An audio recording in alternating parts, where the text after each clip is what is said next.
오늘 본문에 기록되고 있는 이삭의 번제 사건은 구약의 갈보리 사건이라고 불리는 그런 사건이기도 합니다. 아브라함의 생애 최대의 사건이었던 이 이삭 번제 사건은 한 인간이 하나님께 드릴 수 있는 최고의 믿음과 최고의 순종의 경지를 보여주는 것이라고 말해도 될 수 있을 것입니다. 아브라함은 이 사건을 통하여 믿음의 조상으로 불리게 되는 것입니다. 이것을 통해서 아브라함은 하나님의 백성들이 하나님께 보여야 할 믿음의 진정한 자세의 산 모범을 보여주고 있는 것입니다. 물론 하나님이 아브라함에게 눈에 넣어도 아프지 않을 독자 이삭을 번제로 바치라고 요구하신 표면적인 이유가 있죠. 겉으로 드러난 이유가 있습니다. 그것은 아브라함의 믿음과 아브라함의 그 순종의 정도를 시험하시고자 한 것입니다. 이것이 이삭을 번제로 드리도록 하신 표면적 이유입니다. 하지만 이삭의 번제 사건은 단순히 아브라함의 믿음과 아브라함의 순종만을 요구하는 사건만은 아닙니다. 여기에는 보다 근본적인 하나님의 목적이 있습니다. 그것은 바로 죄인된 인간과 하나님 사이에는 근본적으로 구속의 희생의 피가 요구된다는 사실을 우리들에게 가르쳐 주는 것입니다. 즉, 그 구속 희생의 피를 장차 하나님께서 하나님의 독생자이신 예수 그리스도를 통해서 피 흘리실 것을 예표적으로 보여주시는 것입니다. 하나님은 아브라함의 독자 이삭은 끝내 죽이시진 않죠. 아브라함의 독자 이삭은 살려주시지만 하나님의 독생자 예수 그리스도는 끝내 우리의 죄를 위해 골고다 십자가에서 피 흘리시도록 내어주셨다는 사실입니다. 그러므로 우리는 이 이삭 번제 사건을 이해함에 있어서 단순히 아브라함의 믿음의 정도를 시험하려고 하는 표면적인 이유뿐만 아니라 인간의 구원을 위해서 하나님의 아들 예수 그리스도를 십자가에서 죽이심을 바라볼 수 있어야 되는 것입니다. 사순절 기간을 지내고 있습니다. 이 사순절 기간 동안에 오늘 본문 사건을 통하여서 하나님께서 그 독생자 예수 그리스도를 십자가에 죽이신 그 놀라운 하나님의 사랑을 우리 발견할 수 있어야 되는 것입니다. 본문 1절 말씀을 한번 보십시오. 같이 한번 읽어보겠습니다. 본문 1절입니다. 시작. 그 일 후에 하나님이 아브라함을 시험하시려고 그를 부르시되 아브라함아 하시니 그가 이르되 내가 여기 있나이다. 그 일 후에 라고 시작하고 있는데 이것은 21장 후반부와 연결되어집니다. 즉 21장 후반부에는 어떤 사건이 기록되고 있냐면 아브라함과 아비멜렉이 서로 평화의 조약을 맺고 있습니다. 소위 브엘세바 언약을 체결하는 것이죠. 서로 침략하지 아니하고 서로 간에 평화롭게 살기로 조약을 맺는 것입니다. 그 일 후에 하나님이 아브라함을 시험하시려고 그를 부르시되, 여러분 하나님이 부르실 때는 목적이 있습니다. 이 부르신다는 것을 소명이라고 하는데 하나님의 이 소명, 부르심에는 사명이 있습니다. 보통 미디안 광야에 있었던 모세를 부르실 때 모세야 하나님께서 모세를 부르실 때는 모세에게 주시고자 하는 사명이 있었기에 모세를 부르셨던 것입니다. 오늘 본문에서는 하나님께서 아브라함을 부르신 목적이 기록되고 있습니다. 다시 한번 보십시오. 오늘 본문에서 하나님께서 아브라함을 부르신 목적이 뭔가 성경은 분명히 기록합니다. 그 일 후에 하나님이 아브라함을 뭐 하시려고? 시험하시려고 그를 부르시되, 오늘 본문에서 하나님께서 아브라함을 부르신 분명한 목적은 아브라함을 시험하기 위해서다라고 성경은 분명히 기록하고 있습니다. 이 시험하다라는 이 말이 구약 성경에 총 36번 정도가 기록되고 있습니다. 그런데 이 시험하다라는 이 똑같은 단어의 주어가 누구이냐에 따라서 그 의미는 달라집니다. 시험하다라는 이 단어의 주어가 사람이 될 경우에 사람이 하나님을 시험하게 되는 부정적인 용도로 사용되어집니다. 하지만 이 시험하다라는 이 단어의 주어가 하나님일 경우에는 내용이 달라집니다. 하나님께서 인간이 하나님을 경외하는지 알아보시는 것, 소위 테스트하시는 것입니다. 테스트. 그리고 그의 믿음의 정도를 입증하시기 위하여 사용할 때 이 단어, 시험하다라는 단어를 사용하는 것입니다.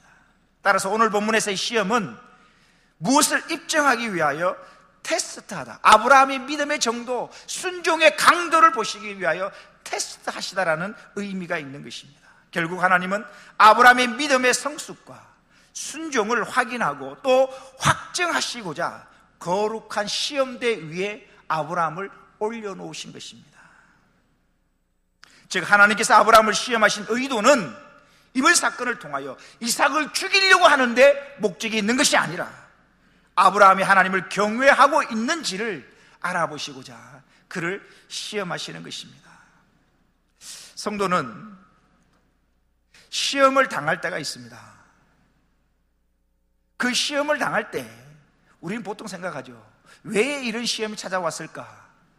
의아해하기도 하고 원인이 있고 결과가 있을 때는 그래서 그렇구나라고 납득이 되어지기도 합니다. 하지만 원인을 찾을 수 없는 경우도 있습니다. 오늘 본문에서 우리가 일상생활 가운데서 당하는 시험 뒤에 숨어있는 하나님의 의도가 무엇인지를 알려줍니다. 오늘 본문에서 하나님께서 아브라함을 시험하시는 것, 아브라함의 입장에서 어떤 의도를 이해할 수 있을까? 왜 하나님이 그렇게 하실까? 의도를 찾을 수 있겠습니까? 오늘 본문에서 알 수 있는 것은 인간의 이성으로 이해되어지는 것만 순종하는 것이 아니라 이해되어질 수 없는 것까지도 순종할 수 있느냐라는 것입니다. 하나님은 인신제사를 금하셨습니다. 이방 나라에서 행하는 제사의 한 방편인 것입니다. 그런 하나님께서 사람을 제물로 바치는 인신제사를 요구하고 계시는 것입니다.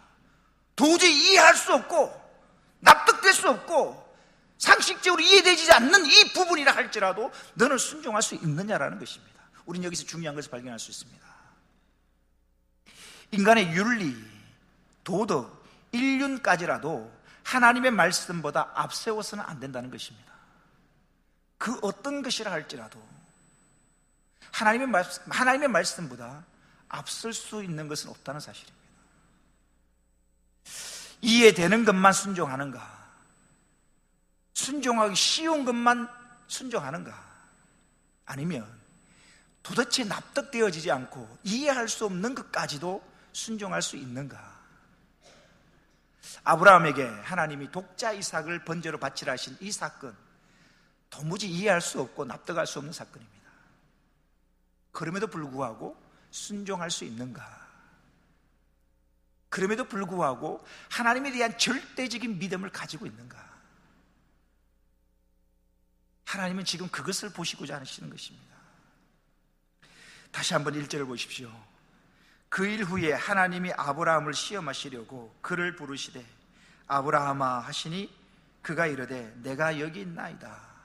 내가 여기 있나이다 라는 이 말은 하나님의 어떤 명령에도 따르겠다는 순종의 결단이 묻어있는 대답입니다. 즉 하나님 말씀만 하십시오. 제가 순종하겠나이다. 제가 듣겠나이다 라는 고백이 이 말입니다. 내가 여기 있나이다. 주님 말씀하옵소서. 하나님이 이제 말씀하십니다. 2절을 보십시오. 여호와께서 이르시되 네 아들 네 사랑하는 독자 이삭을 데리고 모리아 땅으로 가서 내가 네게 일러준 한 산 거기서 그를 번제로 드리라. 하나님께서 이삭을 표현하시는데 어떻게 표현하시냐면 다시 한번 보십시오. 참 재밌게 하나님이 표현하십니다. 너의 아들 너의 사랑하는 독자 이삭. 자, 이삭을 표현하는데 세 가지로 표현합니다. 먼저 너의 아들, 그렇죠? 이삭은 아브라함의 아들이었습니다. 근데 이 아브라함의 아들이었는데 너의 아들은 아들인데 어떤 아들인가? 너가 뭐하는 사람? 너가 사랑하는 아들이라는 것입니다. 이 이삭은 너의 아들인데 그 너의 아들은 너가 사랑하는 뿐만 아니라 그 이삭은 뭐요? 독자라는 사실입니다. 이걸 강조하고 있습니다. 너의 아들이고 네가 사랑하는 하나밖에 없는 독자 이삭.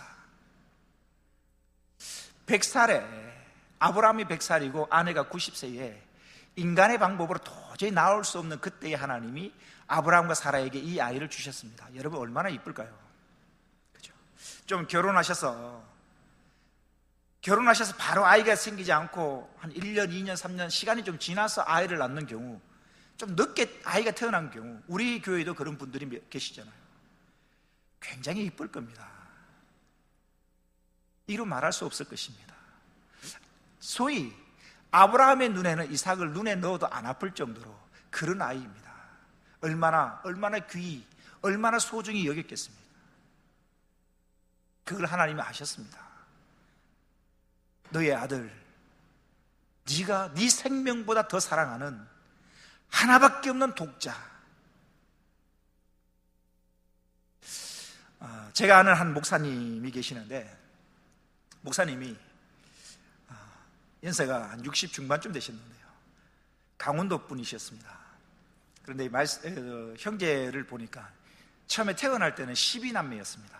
목사님이 형제가 12남매, 소위 연필 한 타스라고 우리가 부르는데 12형제였거든요. 12형제 중에 다 돌아가시고 위로 누님 한 분하고 목사님하고 2명만 살은 겁니다. 12명 중에 10명이 돌아가시고 2명이 살았습니다. 그 중에 누님 한 분, 목사님 아들 한 분. 그러니까 이 목사님 어머님은 동네에서 이 목사님이라고 한다면 그 누구도 목사님을 손댈 수가 없습니다. 본인은 굶어도 가장 좋은 걸 먹이고 가장 좋은 걸 입히고 그 누구도 이 아들에게 손대지 못하도록 오죽하겠습니까? 12명 중에 한 명 살아남은 유일한 한 명의 아들인데 얼마나 귀했겠습니까? 아브라함에게 그렇지 않겠습니까? 이삭이 낳을 수 없는 가운데 100살에 낳은 그 아들, 정말 귀한, 자신의 생명보다 더 귀한 아들일 것입니다. 그 아들에게 하나님은 이렇게 말씀하십니다. 너의 아들, 네 사랑하는 독자 이삭을 데리고 모리아 땅으로 가서 내가 네게 일러준 한 산, 거기서 그를 번제로 드리라. 우린 여기서 또 한 가지 알 수 있는 것이, 독자 이삭을 데리고 모리아 땅으로 가서 번제를 드리는데 어디서 어떻게 드리는가 보십시오. 다시 2절을 보시면, 너의 아들 네 사랑하는 독자 이삭을 데리고 모리아 땅으로 가서, 하나님 장소를 지정해 주십니다. 모리아 땅으로 가서 내가 너에게 일러준 한 산, 거기서 그를 번제로 드리라. 우린 여기서 발견할 수 있는 것은 아브라함이 원하는 곳, 아브라함이 좋은 곳에서 이삭을 번제로 드리는 것이 아니라 하나님이 원하시는 곳에서 드려야 됩니다. 우린 여기서 예배를 적용해 볼 수 있습니다. 예배, 우리도 지금 이 시간 예배자로 모였습니다. 예배는 내 방식대로 드리는 게 아닙니다. 하나님이 지정하신 방식이 있습니다. 하나님이 원하시는 대로 예배를 드려야 합니다. 예배를 드렸다고 하는, 예배는 드리는 게 중요한 게 아닙니다. 예배에 있어서 예배자가 중요한 게 아닙니다. 예배는 예배를 받으시는 그분이 중요한 것입니다. 가인도 예배를 드리고 아벨도 예배를 드리는 것입니다. 예배자가 중요한 게 아닙니다. 예배를 받으시는 하나님이 중요한 것이고, 예배를 드렸다는 게 중요한 것이 아니라 어떤 방식으로 하나님이 원하시는, 다시 말씀드리면 아브라함이 가진 것 중에 가장 귀한 것을 요구하셨습니다. 아브라함에게 있어도 되고 없어도 되는 것을 요구하신 게 아니라 아브라함에게 없어서는 안 될 가장 귀한 것, 자기 생명보다 더 귀한 그것, 하나밖에 없는 그것, 가장 소중히 여기는 것, 그것 때문에 살아왔는데 그것을 지금 요구하고 계신다는 사실입니다. 우린 여기서 또 한 가지 적용해 볼 수 있습니다. 하나님께서 나에게 동일하게 내가 가지고 있는 것 중에 가장 귀한 것, 여러분 무엇이 있습니까?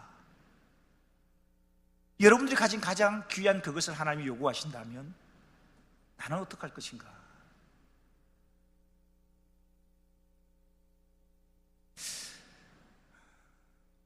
우린 여기서 또 하나 생각해 볼 수 있는 것은, 지금까지 우리가 드려온 예배의 자세인 것입니다. 없어도 되는 것 중에 생생내들 하나님께 드리고 있는 것은 아니었는가? 하나님은 가난하셔서 나의 어떤 물질이 필요하고, 하나님이 능력이 없어서 내가 무엇인가 도와드려야만 되는 하나님이 아니시라는 사실입니다. 하나님은 이 우주 만물의 주인이십니다. 부족함이 없는 분이십니다. 내가 아니어도 하나님은 일을 하십니다. 내 물질이 아니어도 하나님이 일을 하시는데 전혀 지장이 없습니다. 나는 하나님을 어떻게 대하고 있는가? 정말 가장 귀한 것을 주님께 드리고 있는가?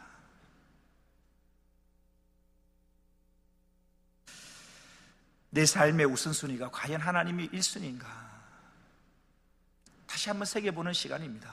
하나님은 아브라함에게 요구하신 것이, 야 아브라함, 네 재산 많잖아, 네 재산 많은 것 중에 11조를 드려 나한테 내놔, 그런 걸 요구하지 않으셨습니다. 어쩌면 가혹하리라고 생각될 수 있을 만큼 둘도 없는, 자기 생명보다 귀한, 가장 소중히 여기는 그것을 나에게 다오라는 이야기입니다. 하나님의 이 요구, 하나님의 이 말씀이 여러분 아브라함에게만 해당될까요? 저와 여러분은 아무 상관이 없이 살아가도 될까요? 내가 지금까지 하나님께 드린 것이 과연 귀하고 소중하고 나에게서 최고의 것으로 하나님께 드려진 삶을 살아가고 있는지, 우리 시간 한번 돌아보는 시간이 되기를 원합니다. 하나님은 인간으로서는 감당하기 어려운 요구를 지금 아브라함을 향하여 하고 계십니다. 이것은 자기를 부인하는 온전한 순종과 하나님께 모든 것을 드리는 온전한 헌신을 요구하시는 것입니다. 오늘도 하나님은 우리의 인간적인 판단과 이해를 구하시기보다는 우리가 자신의 욕심과 자아를 내려놓고 절대적인 신앙, 절대적인 순종을 행할 것을 요구하고 계신다는 사실입니다. 우리 마태복음 16장 24절 말씀 한번 읽어볼까요? 자막 중에 마태복음 16장 24절 자막이 준비되어 있습니다. 같이 읽어보겠습니다. 시작. 이에 예수께서 제자들에게 이르시되 누구든지 나를 따라오려거든 자기를 부인하고 자기 십자가를 지고 나를 따를 것이니라. 참으로 잘 알고 외우고 있는 말씀입니다. 자기를 부인하는 것, 아브라함에게서 자기를 부인한다는 것은 독자 이삭을 내려놓는 것입니다. 독자 이삭이 자신의 생명이 내가 살아가야 될 유일한 이유였거든요. 그걸 내려놓는 것입니다. 자기를 부인하고 자기 십자가를 지고 나를 따를 것이니라. 하나님께서 아브라함에게 요구하신 것, 아브라함아, 너에게 있어서 너가 가장 귀하게 여기는 독자 이삭을 나에게 번제로 드려라. 이유도 설명하지 않습니다. 터무니없는 요구처럼 보입니다. 이 하나님의 요구에, 이 하나님의 말씀에 아브라함의 반응이 3절에 나옵니다. 3절 보십시오. 아브라함이 아침에 일찍이 일어나 나귀의 안장을 지우고 두 종과 그의 아들 이삭을 데리고 번제에 쓸 나무를 쪼개어 가지고 떠나 하나님이 자기에게 일러주신 곳으로 가더니, 아브라함이 아침에 일찍이 일어나, 우리 성경은, 한글 성경은 그냥 아침에 일찍이라고 되어 있는데 원어 성경을 보면 정확하게 어떻게 나오냐면 아브라함이 그 아침에 일찍이 일어나. 무슨 말입니까? 하나님이 그날, 하나님이 말씀하신 그 다음날 바로 말하는 것입니다. 하나님이 어제 말씀하셨다면 그 다음날 아침 바로, 그 아침에 바로 일어나 하나님의 말씀에 순종하고 있는 아브라함의 모습인 것입니다. 즉 하나님의 명령이 있은 바로 뒷날, 그것도 이른 시간에 일어나 순종의 채비를 갖추었던 것입니다. 본문에서 살펴볼 수 있는 아브라함의 반응은 즉각적이고도 절대적인 순종의 모습이 나오는 것입니다. 하나님께서 말씀하십니다. 야 아브라함아, 너의 아들, 너의 사랑하는 독자 이삭을 나에게 번제로 드려라. 아무런 유예기간, 이유 이런 걸 설명하지 않고 하나님이 뜬금없이 말씀하십니다. 이삭을 드린다는 것이, 죽인다는 것이 뭐 두 개 있는 걸 하나 드릴 수 있는 것도 아니지 않습니까? 하나님의 이 말씀, 뜬금없이 들은 이 말씀에 아브라함은 머뭇거리지 않습니다. 망설이지 않습니다. 소위 우리가 잘 핑계대는 기도 한번 해보고요 라는 말도 없습니다. 그 다음날 아침 바로 일찍 일어나 아침 일찍부터 순종하는 절대적인 순종, 적극적인 순종하는 모습이 아브라함의 모습인 것입니다. 이유를 묻지도 않습니다. 하나님 왜요? 내일 하면 안 될까요? 나에게 한 달만 기회를 주시지요? 타협하지도 않습니다. 하나님의 그 말씀에 다음날 즉각적으로 바로 순종하는 아브라함의 모습입니다. 참된 믿음과 순종은 단순히 생각과 말로 하는 게 아닙니다. 행동과 삶이 뒷받침되어야 합니다. 그래서 야고보서 2장 26절에는 이렇게 기록합니다. 영혼 없는 몸이 죽은 것 같이 행함이 없는 믿음은 죽은 것이니라. 하나님은 우리의 입술로 고백되어지는 믿음을 요구하시는 게 아닙니다. 삶이 동반된 믿음을 요구하시는 것입니다. 그것도 적극적인 순종, 하나님 말씀에 망설이지 아니하고 하나님을 절대적으로 신뢰하고 그 말씀과 타협하는 것이 아니라 말씀에 적극적이고 절대적인 순종하는 모습. 4절 보십시오. 드디어 제3일에 아브라함이 눈을 들어 그것을 멀리, 하나님이 말씀하신 곳을 멀리 바라봤다. 제3일이라는 숫자가 나옵니다. 현재 아브라함이 있는 곳이 브엘세바인데, 이 브엘세바에서 모리아산이 있는 예루살렘까지는 대략 거리로 약 75km 정도 됩니다. 천천히 이 3일 길을 걸어가면서 아브라함의 머릿속에 얼마나 많은 생각들이 떠올랐겠습니까? 그 3일 길 걸어가는 그 길은 하루하루 한 시간이 아브라함에게는 정말 고뇌의 시간이었을 것입니다. 아브라함이 독자 이삭을 바치러 가는 그 시간이 3일 길이라고 시간을 기록하고 있습니다. 서두에 말씀드렸던 것처럼 이 독자 이삭의 사건, 독자 이삭을 번제드린 사건은 단순히 아브라함을 시험하려고 하시는 표면적인 이유가 아니라 그 뒷부분에 하나님께서 독생자 예수 그리스도를 십자가에 죽이시는 그 사건이 예표되어 있는데, 주님이 십자가에 달리시고 3일 동안 무덤에 계셨던 그 사건, 그 주님을 떠올리게 하는 사건이기도 합니다. 말씀을 마칠까 합니다. 오늘 본문에서 하나님께서는 아브라함을 믿음의 조상으로 세우시기 위해서 그의 믿음과 순종을 테스트하셨다는 사실입니다.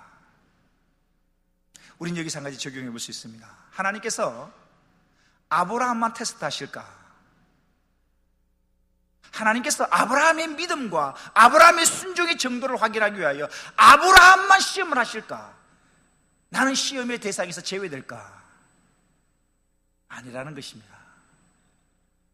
오늘 저와 여러분도 하나님은 하나님의 시험대 위에 올려놓으실 것입니다. 나의 믿음의 정도가 어느 정도인지, 나의 순종의 모습이 어느 정도인지 나를 하나님의 시험대 위에 올려놓으실 것입니다. 신명기 8장 2절에는 이렇게 기록합니다. 같이 한번 읽어보겠습니다. 시작. 너희 하나님 여호와께서 이 40년 동안에 내게 광야길을 걷게 하신 것을 기억하라. 이는 너를 낮추시며 너를 시험하사 네 마음이 어떠한지 그 명령을 지키는지 지키지 않는지 알려 하심이라. 성경은 분명히 기록합니다.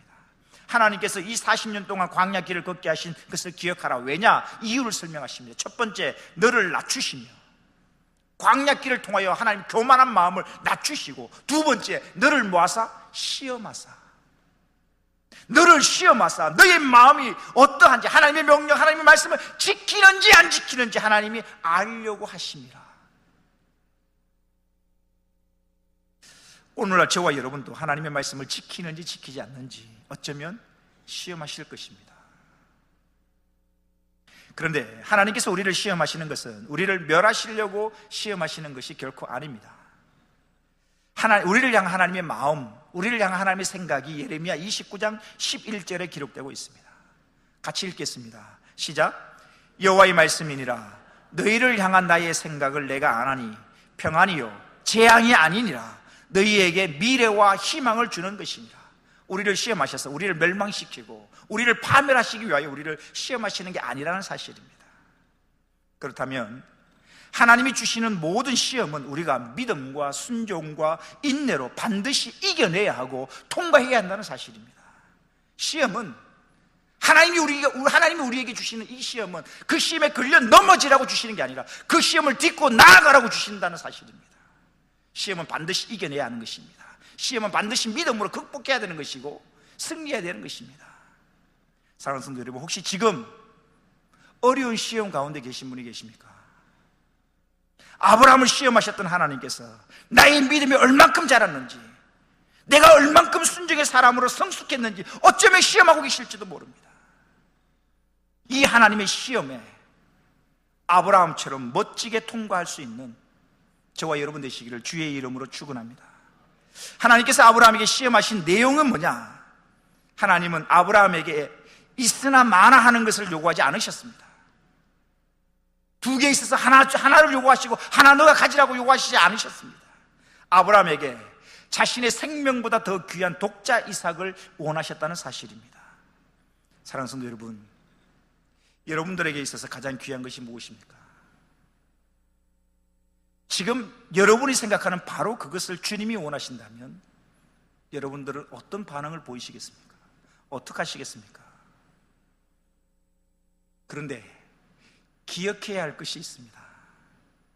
아브라함에게 있어서 자신의 생명보다 귀한 그 독자 이삭 누가 주셨습니까? 하나님이 주신 것입니다. 여러분, 우리가 생각을 잘 하셔야 됩니다. 독자 이삭, 아브라함에서 독자 이삭, 내 생명보다 더 귀한 독자 이삭. 독자 이삭의 소유권이 아브라함에게 있지 않습니다. 아브라함은 100세, 아내 사라는 90세, 도저히 아이를 낳을 수 없는 중에 하나님의 기적으로, 하나님의 은혜로 그 아이를 주신 것입니다. 이삭에 대한 소유권 아브라함에게 있지 않습니다. 아브라함의 것을 하나님이 요구하신 게 아니라 하나님이 주신 하나님의 것을 요구하고 계신다는 사실입니다. 마찬가지입니다. 여러분들이 귀하게 여긴다는 그것, 여러분들에서 가장 소중히 여기는 그것, 그 소유권이 누구 겁니까? 원래부터 여러분들이 가지고 나오신 건가요? 아니라는 사실입니다. 내가 소중히 여기고 가장 귀하다고 여기는 그것의 소유권은 나에게 있지 않습니다. 그것의 소유권은 그것을 주신 하나님께 있다는 사실입니다. 하나님은 나의 것을 요구하시는 게 아니라 하나님이 주신 하나님의 것을 요구하신다는 사실입니다. 또 하나 기억할 것은 하나님께서 나에게 어떤 것을 요구하시기 이전에 하나님께서 나에게 가장 귀한 것을 먼저 주셨다는 사실입니다. 하나님이 나의 것을 요구하시기 이전에 먼저 하나님이 가지신 가장 귀한 하나님의 독생자 예수 그리스도를 우리에게 주셨다는 사실입니다. 하나님은 먼저 우리에게 가장 귀한 독생자 예수 그리스도를 십자가에 죽이시기까지 하나님이 가지신 가장 귀한 것을 먼저 우리에게 주셨다는 사실을 우리는 잊어서는 안 될 것입니다. 우리는 하나님께로부터 하나님의 가장 귀한 것을 받은 사람들입니다. 예수 그리스도의 생명을 가진 사람들입니다.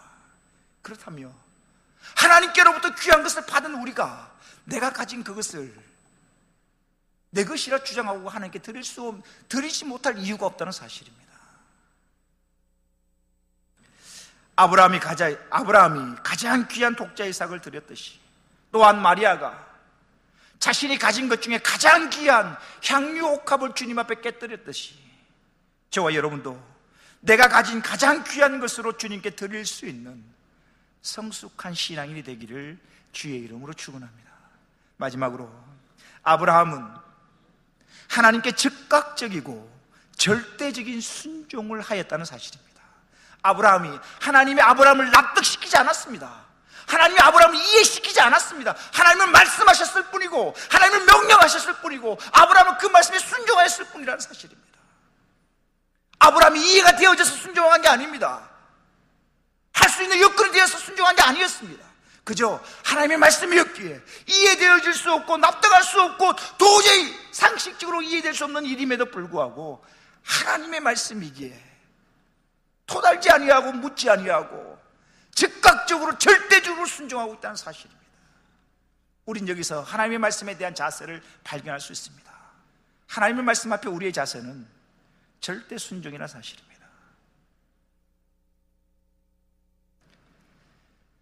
하나님이 어떤 것을 우리에게 요구하실 때 망설이지 마시고 즉각적으로 순종할 수 있는 저와 여러분 되기를 원합니다. 하나님은 우리가 순종하되, 우리가 헌신하되 내일로 미루기를 원하지 않습니다. 주님은 오늘 순종하기를 원하시고 오늘 헌신하기를 원하십니다. 기도하겠습니다. 하나님 감사합니다.